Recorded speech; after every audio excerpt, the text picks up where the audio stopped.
അള്ളാഹുവിന്റെ തീരുമാനങ്ങളല്ലാതെ ഒന്നും നമ്മുടെ ജീവിതത്തിൽ സംഭവിക്കുന്നില്ല. യാദൃച്ഛികമായി സംഭവിച്ചു എന്ന് നമ്മൾ ചില കാര്യങ്ങളെക്കുറിച്ച് പറയാറുണ്ട്.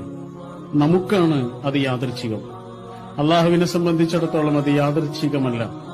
അള്ളാഹുവിന്റെ ഇച്ഛയോടുകൂടിയല്ലാതെ ജീവിതത്തിലൊന്നും സംഭവിക്കുന്നില്ല. അതേസമയം ഒരു സത്യവിശ്വാസിയുടെ കാര്യത്തിൽ, ഒരു ഭക്തന്റെ കാര്യത്തിൽ നല്ലതല്ലാതെ ഒന്നും അള്ളാഹു സംഭവിപ്പിക്കുകയില്ല. ഒരുപക്ഷെ നമ്മുടെ ഒറ്റ നോട്ടത്തിൽ അത് നല്ലതാകണമെന്നില്ല, നമുക്ക് ആ നിമിഷത്തിൽ നല്ലതാകണമെന്നില്ല. പക്ഷെ നല്ലതല്ലാത്തതൊന്നും ഒരു ഭക്തന്റെ ജീവിതത്തിൽ അള്ളാഹുവിനെ സൂക്ഷിച്ചുകൊണ്ട് പരമാവധി ആത്മശുദ്ധിയോടുകൂടി ജീവിക്കുന്ന ഒരാളുടെ ജീവിതത്തിൽ അയാളുടെ ജീവിതത്തിന് നന്മയല്ലാതെയൊന്നും അള്ളാഹു സംഭവിപ്പിക്കുകയില്ല.